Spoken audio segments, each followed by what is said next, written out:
शमशान में रात के 12 बजे मुर्दा ले जाना मना है। अबे के बाबा, आप क्यों हमें छोड़कर चले गए? खुद को संभालिए माँ। अपने पति की लाश देखकर शांति खूब रो रही थी। अभय चंदापुर गांव में अपने इस छोटे से घर में अपने पिता की लाश के सामने बैठा था। अपनी माँ और बहन सपना को संभाल रहा था। अभय भाई, अब तो रात भी हो चुकी है। मुझे नहीं लगता कि अब महेश आ पाएगा।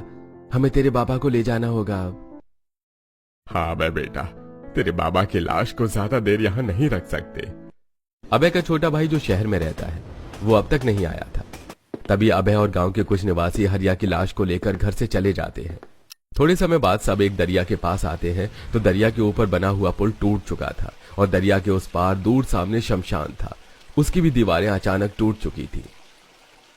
अरे ये क्या, अचानक से ये पुल कैसे टूट गया? वो देखो, शमशान की दीवारें भी टूट गईं। अब हम अभय के बाबा का अंतिम संस्कार कहाँ करेंगे?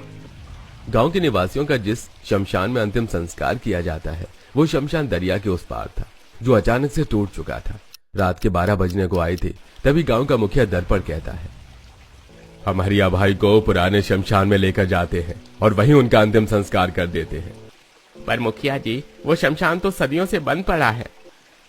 हाँ, पर अभी ये शमशान तो टूट चुका है ना। चलो हम सब पुराने शमशान ही चलते हैं। गांव के थोड़ा पास में एक पुराना शमशान है जो सदियों से बंद पड़ा है। तभी सब हरिया की लाश को लेकर उसी पुराने शमशान की ओर निकल पड़ते हैं। सड़क पर चारों ओर खौफनाक अंधेरा छाया हुआ था।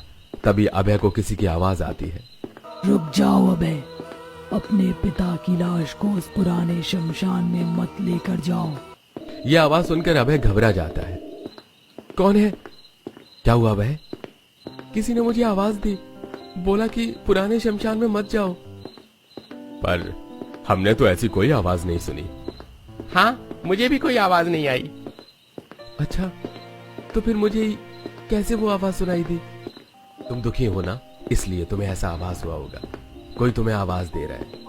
तभी सब उस पुराने शमशान के खौफनाक डरावने गेट के पास पहुंच जाते हैं जो अपनी एक अलग ही भयानक पहचान जाहिर कर रहा था। अरे बाप रे, ये पुराना शमशान तो बड़ा ही डरावना है। ये सालों से बंद पड़ा है, इसलिए ये ऐसे खंडर की तरह हो चुका है। अरे रात के 12 बज रहे हैं और ये पुराना शमशान है। मैं नहीं जाऊंगा अंदर, मैं जा रहा हूँ घर। चमन डर के मारे वहां से भाग जाता है। उसके पीछे कुछ और लोग भी वहां से चले जाते हैं। अरे ये लोग भी ना एक नंबर के फट्टू हैं। चलिए हम अंदर जाते हैं। तभी सब जैसे ही उस पुराने शमशान के गेट के पास जाते हैं तो शमशान का गेट अपने आप ही खुल जाता है। ये गेट अपने आप कैसे खुल गया? ये भयानक मंजर देखकर सबका डर के मारे बुरा हाल हो रहा था। अरे हवा से खुल गया होगा गेट। क्या तुम भी डर रहे हो? चलो अंदर। तभी सब उस पुराने शमशान के अंदर प्रवेश करते हैं तो अचानक वहां तेज हवा चलने लगती है। लोगों की दर्दनाक तड़पती चीखती आवाजें सुनाई देती हैं। हवा में चमगादड़ फड़फड़ा रहे थे। ये क्या हो रहा है? ये आवाजें कहां से आ रही हैं?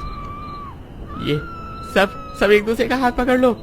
थोड़े समय बाद अचानक तूफान थम जाता है और शमशान में पूरी तरह से शांति छा जाती है। ये सब क्या था? हम तुरंत बाबा का अंतिम संस्कार करते हैं और यहाँ से निकलते हैं। तभी सब हरिया के अंतिम संस्कार की तैयारी करने में जुट जाते हैं तो अचानक सबको वहां एक महिला के रोने की आवाज सुनाई देती है। ये कौन रो रहा है? तभी सब सामने शमशान के गेट को देखते हैं तो वहां गेट के पास एक अनजान महिला नीचे सिर करके बैठी थी। उसने काले कपड़े पहन रखे थे और उसके सिर के लंबे बाल सामने की ओर लटक रहे थे। ये देखकर अभय और सबका डर के मारे पसीना निकल जाता है। अरे बाप रे, इतनी रात को ये महिला इस शमशान में क्या कर रही है? कहीं ये भूत तो नहीं है? अरे बाप रे, भूत मर गए। अरे भूत कुछ नहीं होता। लगता है इस महिला का कोई अपना गुजर गया है, तभी बेचारी यहाँ बैठकर रो रही है। हमें जाकर उसे हिम्मत देनी चाहिए। पागल हो गया एक तू? रात के 12 बज रहे हैं, हम गांव में नहीं शमशान में हैं और यहाँ रात के समय भूत प्रेत आत्माएं ही घूमती हैं। तू वहां नहीं जाएगा। रमेश, देखने तो दो मुझे कि वो कौन है। अबे धीरे धीरे उस अनजान महिला की ओर जाने लगता है। अबे बेटा, संभाल के बेटा। सबका डर के मारे बुरा हाल हो रहा था। तभी अभय उस महिला के पास आता है। सुनिए बहन जी, कौन हो आप और यहाँ बैठकर रो क्यों रही हो? तभी वो महिला जैसे ही अपना चेहरा ऊपर करती है तो वो एक भयानक पिशाचिनी थी, जिसका चेहरा इतना दर्दनाक, खौफनाक, डरावना था कि इसे देखकर अभय और सब पेंट में ही सूसू कर देते हैं। ये क्या है? तभी अभय दौड़ता हुआ मुखिया और सबके पास आता है तो वो भयानक पिशाचिनी हरिया की लाश के पास आती है और सबके सामने हरिया की लाश के टुकड़े टुकड़े करके उसे खाने लगती है। बाबा, बाबा, छोड़ मेरे बाबा को, छोड़। अरे अपने बाबा को छोड़ और भाग यहाँ से। तभी सब जैसे ही शमशान के गेट के पास आते हैं तो वो गेट अपने आप ही बंद हो जाता है। ये गेट कैसे बंद हो गया?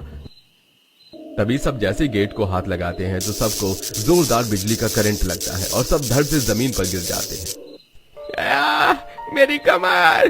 तभी वहां पिशाचिनी हवा में उड़कर सबके पास आती है तो उस भयानक पिशाचिनी को देखकर सबके होश उड़ जाते हैं। देखिए बहन जी, हमने तुम्हारा क्या बुरा किया है?